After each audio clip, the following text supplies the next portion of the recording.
MBSC Mathematics Class 10 students there ti pai ule tuna chuan exercise 3.2 mi SCF le LCM han chun som lenga tuna chun question number 6 kha kan en ni le f of x a chuan 8 into x to the power 4 plus x to the power 3 plus x square kan ya chuan ka soi tong khan hei hi podar thia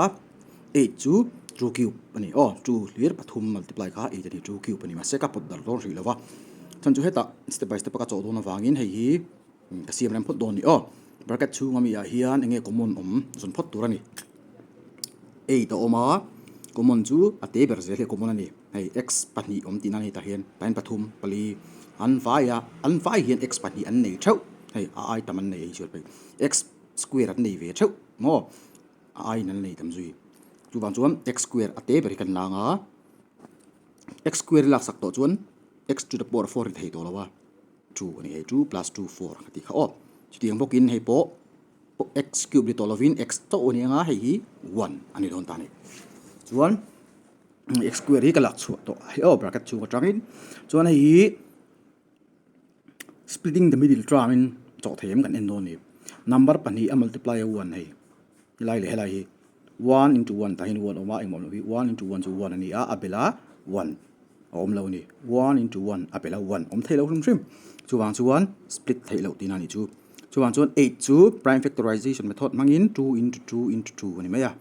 2 2 are 4 4 2 are 8 chuan x square chu x into x tin ani ma se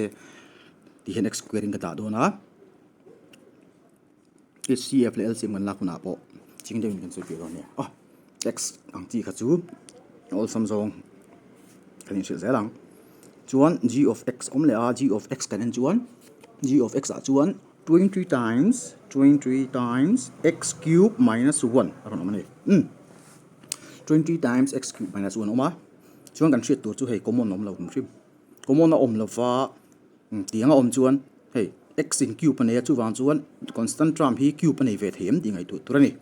mo chu wang chuan ta hian 1 chuan eng power po nei he ni 1 hian 1 to the power cube chu 1 thau ni engmat danglam lo 1 to the power 400 po 1 thau ni chu wang chuan ma mi om ang hi inei dir ve thei ta ni achan chu engma kan jiak langai lo 1 chu 1 hi engang pon power ta la exponent pela degree pela 1 ni na bo ngai lo chu wang chuan 1 a chun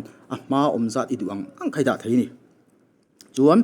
i prime factorization method mangin 20 i cho chuan 2 2 4 ani 2 times 2 into 5 ani sorry 2 2 are 4 4 5 are 20 ani chu wang chuan hei ka pod dar kha langa 2 into 2 4 4 5 are 20 hai 2 into 2 into 5 chu 23 chuan common om ve lo wang en lawang ama ro chu a cube minus b cube formula mangin chok don hei x cube minus 1 cube ania a cube minus b cube formula mang han kan chok don ni chuan a formula chu x minus 1 into x square plus factory to ni minus in tran chuan cube pa chuan x square hei masabi hi x square ni plus ab ni a chu x ania b chu 1 x into 1 chu x ani chuan plus b hei b square 1 square chu 1 kan ni to kha hai chuan khan kan zo der HCF an zong don ni therefore kan tianga HCF is equal to HCF chu in ang kati kha in ang hei true le 2 in anga pakhat ila patang ai pakhat into 2 le 2 in ang le chuan in len number a hian hei 2 oma ta in 5 inang om to lo ani chuan zun lak turum to lo wa hei n le x square nia x ni velo lak turum to lo maro chu hei le hei hi in ang kat chuan chuan in ang khai la don ta ni HC aba chuan in ang chau kan la tring an ti to khan lo ni le ta an sowa LCM kan lak don chuan tinge ka ti kha kan lak to sa kha heta chunga pencil kan chin chi vek to nge kan lak to ha kan thri ni hei chunga po ta ngan jiak to number kan lama saber thri da x 2 into sorry hei kan siam pu mang 2 2 za 4 x square plus x plus 1 tu ro kan siam pum tu ro chuan LCM a chuan hei 2 into 2 ka la phota helai om sa hi chuan number dang ka lak ve lo ha ka en no ni hei 2 le 5 ka la tel lawa chu ka lak bel le do ni dian ka lak to sa nu kha nei HCF bi kha ka lak to chu lan to lawa HCF bi ting ka da top chuan ka la lak ve lo number kha ka da ta ni tin 2 le 5 ka la lak ve lo wangin chuan ka en le ta inge ka la lak lo hei x square oh he tiang bracket 2 mami x square ka la lawa into x square kala a chuan nge ka lak to kha HCF a x square plus x plus 1 kala to a nge ka lak lo x minus 1 hi x minus 1 kan into x minus 1 ka ta chuan ka siam lem don ta ni ka hian which is equal to hey oh multiply vek don ni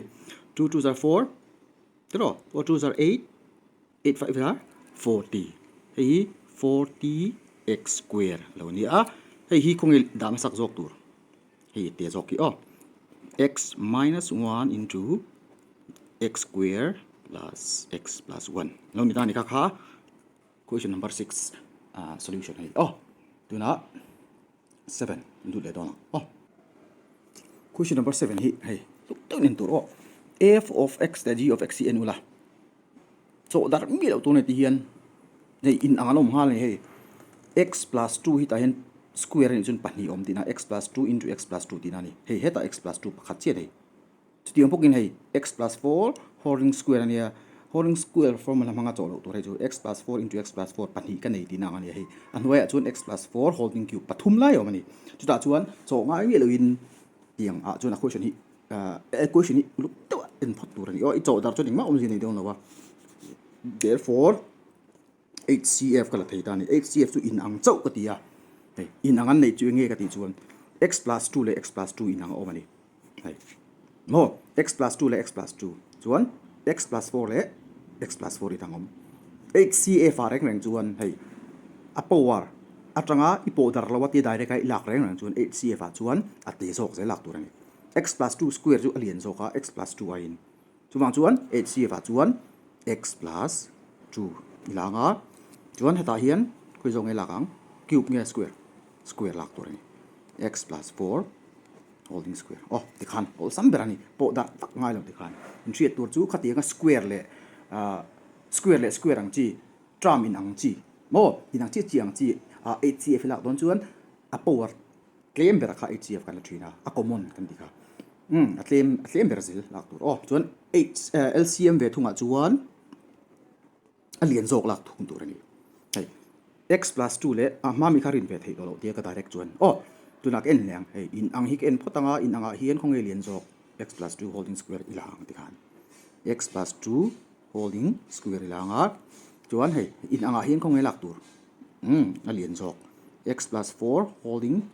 cube ilanga chuan ilak ve lo enge hey le hey nak le mi tu ni kha LC all samdan a shortcut ni tianga chuan oh ka kha in lo rebok don ni HCF le LCM a nge lak zok tur inanga ti chuan HCF chuan ate zok in ang ro ro wa ate zok LCM chun alien zok dikhan SK question number 7 chaw dan ni mi te hi ni ol sam em ma chu bang chun thei top lo chu la lo tong be ro oh question number 8 ta kan lut leng halanga question number 8 a chuan f of x a nge kan nei kan di chuan f of x a 2x square minus 3x minus 2 ni tro chu bang chuan hei inula descending order ne kala nei alien ber katla thala atu ka wana tla ta chu nei to lo ani oh chuan x to the power 0 to 1 tina nia oh kan siang nga la 2 1 is 2 ngai reng chuan kan split dona hi hi lai hi 3x hi chumi split ma chuan enge multiply phot to kati kha ma saper le nung ber coefficient of x square le constant term 2 2s are nge kha 4 number pani multiply a 4 chuan helai mi hi nge minus a exang e chok tu 3 ni chuan number pani ka multiply a 4 chok si chumi te pani ka pai a 3 chok si 2 2s are 4 ka ti chu dika 2 minus 2 ka man chun dik theilo chuwang chuan 4 1 is 4 to 4 ani a 4 minus 1 to 3 chuwang chuan 4 le 1 man tur ani oh chuan le 2x square minus ani wangin bracket da tur 4 minus 1 kan la don 4x minus x ka ti oh 1x ti lawin x ti tur oh 1 kalak tel lo tur minus 2 tingan kalon tani 4x a x pai chu nge chuak 3x oh katinge bracket kan da minus om wangin plus chum sia ngai lo oh chuan 2x square bracket ka thia chiang ti hian minus into plus 2 minus 4x nia minus into minus 2 plus x nia minus 2 ti chuan common kan la don he pani ka then to wangin common kan le don he chuan ama sa hian number a hian input zel tur ka ti kha 2 le 4 a hian enge common ta hian 2 pakhat ania ta hian 2 pani 2 2 zar 4 ani chu 2 pani la common chu HCF ti na nia te sok chu 2 ilanga chuan x an nei ve ve kong te sok x common te sok ila a chuan 2 ila sak to wangin zil no ngai to lo fa x square x ila sak to chu ning la ba x pakhat chi ai 2x into x2 2x square chu kami ka a satisfy zel tur ni o chuan minus ta hian 4 a hian ila sak to 2 ani chu ning la ba 2 x2 kala to ngai to lo chuan hilai mi hilak tur sign a boi lo tur o plus itianga hey inangan nei lo ni no HCF a chuan common an lo chuan 1 lak tur 1 ilanga x minus 2 kala bang le do na ani ang chiam ti khan chuan kan so ta 2x plus 1 2x plus 1 kan la a x minus 2 kan la le ti khan chuan g of x kan en leng g of x a chuan question number 8 a chuan x cube minus 4 x square plus 4x kan nei ni ti an chuan uluk tung kan en tai enge inang number a hian inang omem comment lak tur omem kan ena 1 4 4 inang nei lo ni 1 bak ma se 1 chu kan zia langai lawa chuan x a kan lu lang x pathum x pani x pakhat ni chuan x pakhat kha akumona x into pakhat la sak to chuan x square minus 4